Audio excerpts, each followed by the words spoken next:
Черное море – это моя родина, и Крым – это моя родина, и Айпетри – это моя родина. Не будет Черного моря, не будет Крыма, не будет Айпетри, но для чего мне тогда жить? Эти слова принадлежат человеку, чья любовь к своей родине не имела границ. Султан еще в детстве, бегая по улочкам родной Алупки, по крыше дома, расположенного на склоне горы Айпетри, и подумать не мог, что в будущем мечта стать летчиком осуществится. Он не только станет управлять самолетиками, которые рисовал, но и будет защищать от врагов свою родину.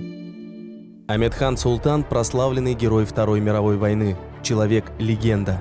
Он талантливый летчик-испытатель, внесший поистине неоценимый вклад в дело развития авиации и космонавтики. Родился 25 октября 1920 года в Алупке в семье крымской татарки Илакца. На себе встретила отца Ахмед-хана в Крыму. В поисках заработка 11-летний мальчик приехал на полуостров из дагестанского аула Цовкра и всю свою жизнь прожил в небольшом приморском городке в семье крымских татар.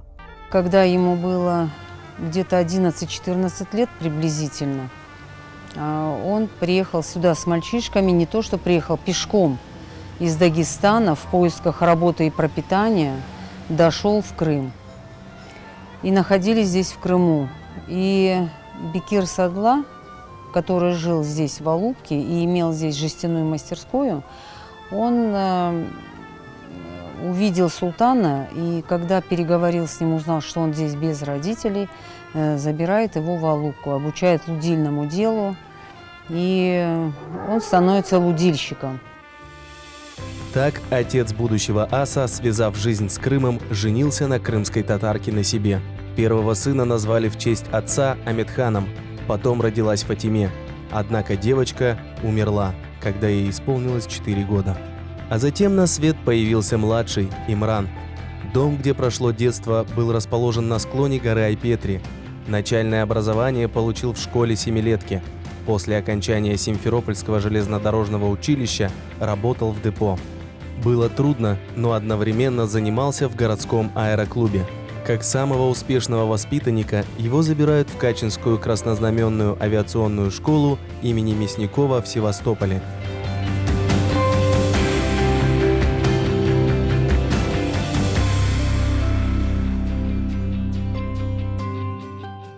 После того, как он год проучился в Качинской школе военных летчиков, его направляют в 122-й истребительный полк.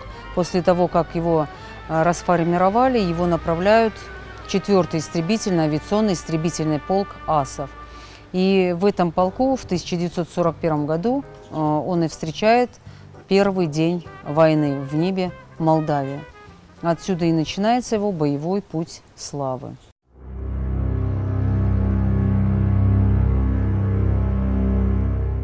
Рано утром 22 июня он получает свой первый приказ. Из Кишиневского аэродрома Григориополь вылетает для проверки данных о нарушении государственной границы германо-румынской армии. На реке Прут, по которой проходила государственная граница Советского Союза, видит грозное зрелище. Сплошным потоком по мосту катятся чужие танки, артиллерийские самоходки, автомашины, мотоциклы, и впервые по нему всерьез стреляют вражеские зенитки.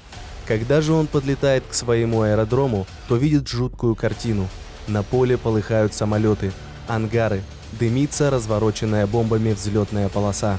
Приходится сесть на запасной аэродром.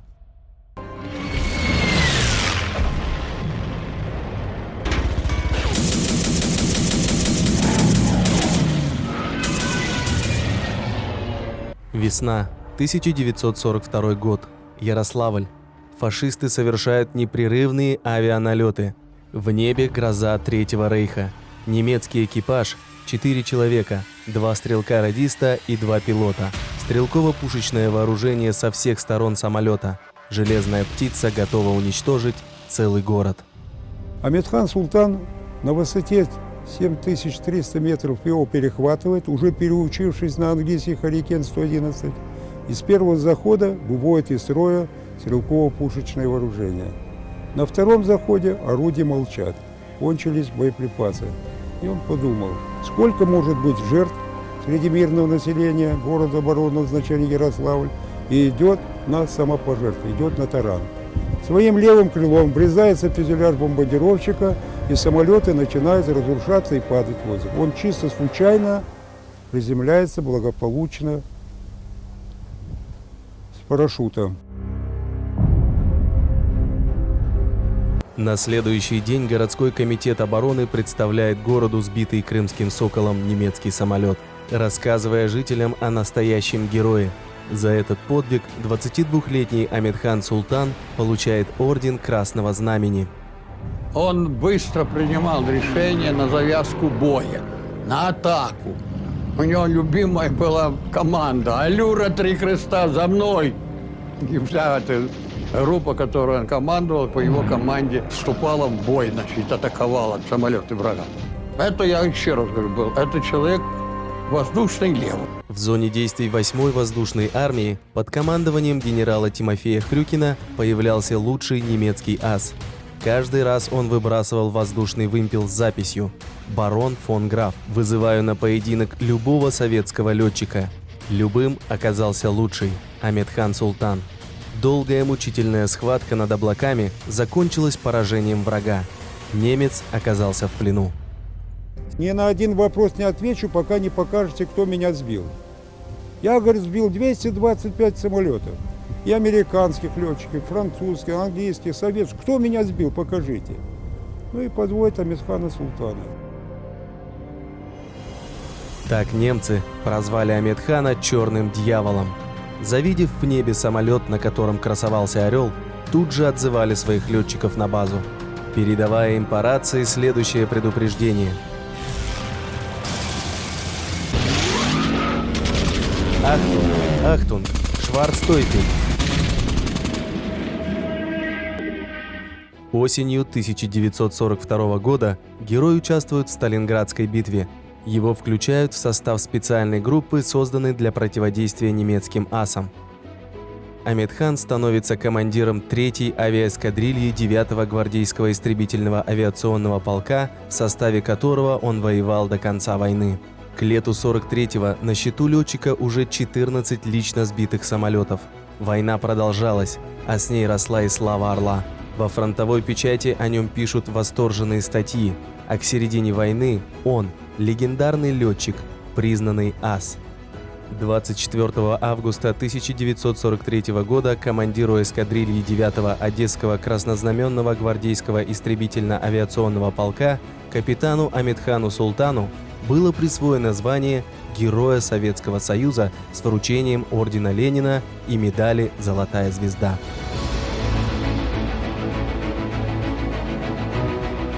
Товарищ Амедхан только на Сталинградском фронте произвел 110 боевых вылетов, участвовал в 51 воздушном бою и лично сбил 6 самолетов противника. Амедхан Султан являлся грозой фашистских воздушных пиратов. Одно имя Амедхан Султан приводит в смятение фашистов. Амедхан – яркое олицетворение советского аса. Позже были ожесточенные воздушные бои на Кубани, освобождение Таганрога, Мелитополя и родного Крыма.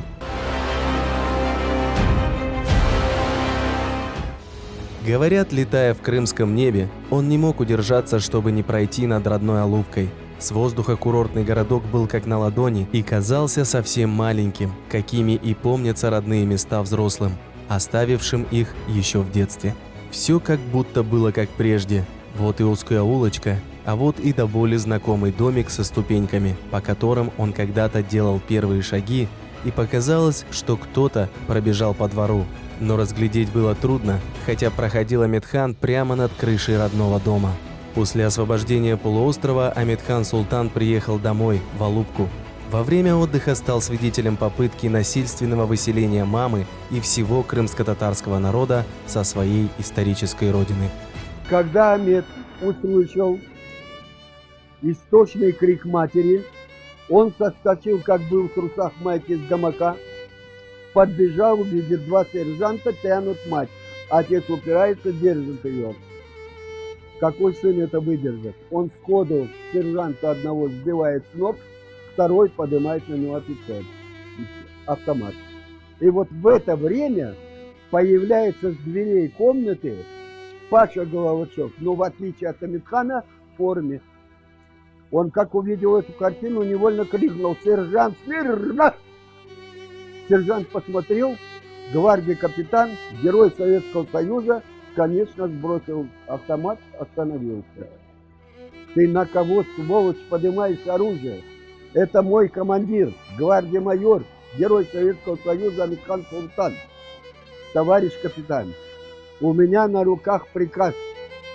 Это женщина крымская татарка. Я ее должен доставить до сборный пункт». Однако ни его заслуги перед Отечеством, ни звание Героя Советского Союза не помогли. И только личное вмешательство командующего 8-й воздушной армией генерал-лейтенанта Тимофея Хрюкина обернулось в пользу летчика.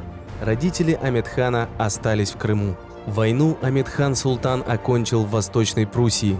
Последний самолет противника сбит 29 апреля 1945 года над аэродромом Темпельхоф в Берлине. Это событие записано в историю как 30-я воздушная победа Небесного Султана.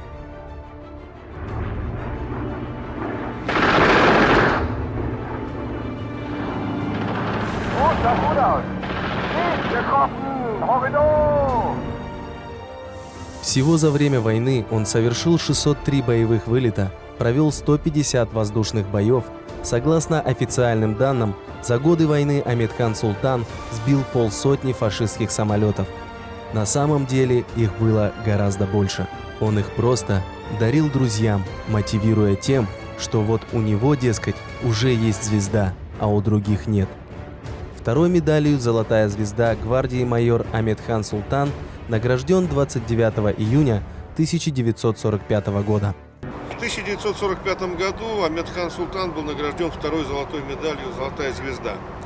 И тут встал вопрос: по закону всем дважды героям Советского Союза на родине должен был быть сооружен бронзовый бюст. И в итоге пришли к выводу, что надо его поставить там, где он первый раз сбил самолеты. Несколько самолетов. То есть первая победа у него лично в небе Ярославля, когда он таранил. Но здесь почему-то решили, что вот в один день он как-то сбил 2 самолета в районе села Койсух Батайского района Ростовской области. И вот в этом селе, где никто слыхом не слыхивал, естественно, про Амедхан Султана, в 1952 году открыли бронзовый бюст Амедхан Султана. И только в 1956 году этот бронзовый бюст перенесли в Алупу. После окончания войны герой пытался продолжить образование в Монинской военно-воздушной академии. Тогда существовало распоряжение Иосифа Сталина, что все летчики-асы должны были это сделать. Однако с учебой не задалось. В начале 1946 года Амедхан Султан написал рапорт и ушел с академии. Настали трудные времена. Дважды Героя Советского Союза нигде на летную работу не берут. Жилья нет. Приходится с семьей ютиться в гостинице. В анкетах свою национальность он указывает «крымский татарин». Это окончательно отпугивает кадровиков всех ведомств. На помощь вновь пришли боевые друзья. Нам это стало известно, но мне, в частности, стало известно. Мне сказали, что его видели там где-то в районе ЦДСА, он в таком состоянии. Вид у него, так сказать, не очень презентабельный, такой, значит, помятый. Ну, мы постарались разыскать его, разыскали. А Хрюкин к этому времени был уже замглавкома по вузам. И он представили и говорим, что надо же устраивать человека. Дважды герой, заслуженный человек. И вот в таком положении он находится. Итак, «Орел». Амедхан снова расправляет крылья. В феврале 1947 года он становится летчиком-испытателем Летно-исследовательского института в подмосковном Жуковском. За короткий срок легендарный летчик оказывается среди лучших испытателей летательных аппаратов различных типов страны. И это признавали профессионалы высокого класса. В начале 50-х годов ему доверено испытать крылатую ракету класса «Воздух-корабль». Изделие подвешивалось под бомбардировщик Ту-4 и с высоты около 3000 метров сбрасывалось. В режиме свободного падения автоматика запускала двигатель, а летчик, взяв в управление на себя, сажал ракету. При проведении этих испытаний однажды у него не включился двигатель после отделения от самолета-носителя. критическая ситуация. С земли дали команду катапультироваться, потому что гарантии, что получится запустить двигатель за те секунды, пока ракета падала, не было. Амедхан Султан остался в кабине, запустил двигатель, спас этот опытный самолет, который на тот момент был в одном экземпляре. После этого проведение, опять-таки, в конце 50-х годов того же Цыбина, НМ-1, для того времени перспективный сверхзвуковой ракетоносец, бомбардировщик, необычные схемы, тандемное шасси, крыло треугольное, то есть совершенно новая конструкция. И были скептики, которые говорили, что этот самолет не будет летать, что он разобьется на взлете, потому что схема уж очень новая. Опять-таки Амедхан провел эти испытания, полностью провел, доказал, что схема имеет право на жизнь. То есть это такие работы, которые без преувеличения мог выполнить далеко не каждый летчик-испытатель, а именно тот, который обладал, во-первых, летным мастерством, во-вторых, очень большим мужеством, чтобы решиться провести эти испытания. Крылатая ракета была принята на вооружение. Амедхан представленный к третьей звезде Героя Советского Союза, но вновь роковую роль играет его национальность. Крымский татарин, трижды герой – это невозможно. Так говорил Иосиф Сталин. В итоге он удостоен ордена Красного Знамени и Сталинской премии второй степени. Высота – ключ к победе. Тот, кто выше, может в любую минуту спикировать на вражеский самолет и, развив большую скорость, достичь его. С высоты удобнее осматриваться и вести прицельный огонь. Амедхан Султан, кроме летной деятельности, также участвует в национальном движении крымских татар. Был лично знаком с правозащитником Юрием Османовым. Значит, 5 февраля 1965 года он лично от себя обращался к властям с просьбой вернуть наш народ и сделать его равноправным со всеми народами, проживающими в Советском Союзе. Да, там вот 2 пункта вот, в книге «Крым, Родина моя», там есть этот документ и его обращение. В начале 60-х легендарный летчик участвует в полетах на невесомость для тренировок первых космонавтов, знакомится со многими из них, в том числе с Юрием Гагариным. Первый космонавт Земли даже приезжает в Жуковский на 1 мая, чтобы поздравить летчиков-испытателей с праздником. В октябре 70-го года Амедхану исполняется 50 лет. Дважды Герой Советского Союза принимает поздравления и подводит итоги. За сравнительно короткий срок он выдвинулся в число ведущих летчиков-испытателей страны. Он отдал испытательной работе четверть века. За 32 года летной работы освоил около 100 типов летных аппаратов. Проведено в небе более 4000 часов. Амедхан Султан действительно учил летать самолеты, год за годом увеличивая число укращенных им машин. Во время войны я совершил 603 боевых вылета. Сбил 49 самолетов. Раз остался жив, значит, в то время самолеты, на которых я летал, были хорошие. На торжество собрались его боевые товарищи, летчики-испытатели, конструкторы, гости из Крыма и Дагестана, где он часто бывал и где его очень любили. Поздравления посыпались со всей страны. Мы знаем тебя не только как великого летчика. Твоя работа является примером для всех нас. Мы знаем тебя как скромного, энергичного, юношески подвижного и отличного человека. И оттого, восхищаясь твоими профессиональными качествами, мы выражаем тебе свою искреннюю любовь. Кто мог подумать, насколько точно он предсказал собственную судьбу? 1 февраля 1971 года Амедхан совершает испытательный полет на летающей лаборатории Ту-16ЛЛ. Это был его последний полет. Предпосылка такая, что пилот, который должен координировать это дело, засекать, второй пилот, и плюс не пришедший к вылету Макроусов Алексей, это помощник ведущего инженера, вот в силу этого обстоятельства не досмотрели и не убрали закрылки. И вот сила этого двигателя настолько была сильная, что поломала, разломала закрылки, нос самолета сделал крюк, надломался, взрыв, и на этом все пропало. Коль хочешь, чтобы твое имя стало таким же прославленным и почетным, каким является имя Амедхана, следуй его примеру. Прислушивайся к советам, какие дает он летчикам-охотникам. Писала о нем армейская газета. Охота – мое любимое занятие. Есть где проявить свои способности, знания и опыт. Во время охоты летчик должен стараться видеть все, а сам остаться незамеченным. Нападай на противника тогда, когда он меньше всего ожидает твоего нападения. При встрече с воздушным противником владей высотой и помни, кто выше, тот побеждает. Подвиги Амедхана Султана связывают все этносы России в единую монолитную российскую нацию. Именно свое безмерное служение Родине, а именно Россию, Советский Союз, Амедхан Султан, как и многие другие прославленные герои Советского Союза, герои России, считали своим домом и готовы были умереть за свою Родину. Амедхан Султан действительно это целая эпоха, и он является олицетворением смелости, отваги и всех тех хороших, прекрасных качеств, которые каждый отец, наверное, хочет привить своему сыну.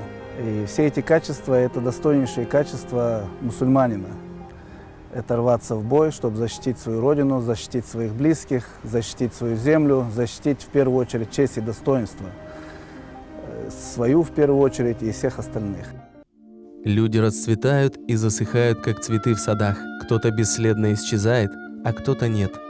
В истории любого народа есть герои, чьи подвиги будут жить вечно. Пусть говорят, он жил во времена крымских ханов. Пусть говорят, он жил во времена Исмаила Гаспринского. Пусть говорят, он жил во времена Амедхана Султана. Каждый из них оставил свой след. Жизнь нашего героя – это целая эпоха. В ней героическая борьба и победа над фашизмом. В ней сила дружбы, патриотизма и любви к родине. Амедхан Султан – герой прошлого века, ее созидатель, ее творец. Его деяния стали страницами книг, передаваясь из поколения в поколение и навсегда останутся в истории своего народа. Сделанное им забвению не подлежит.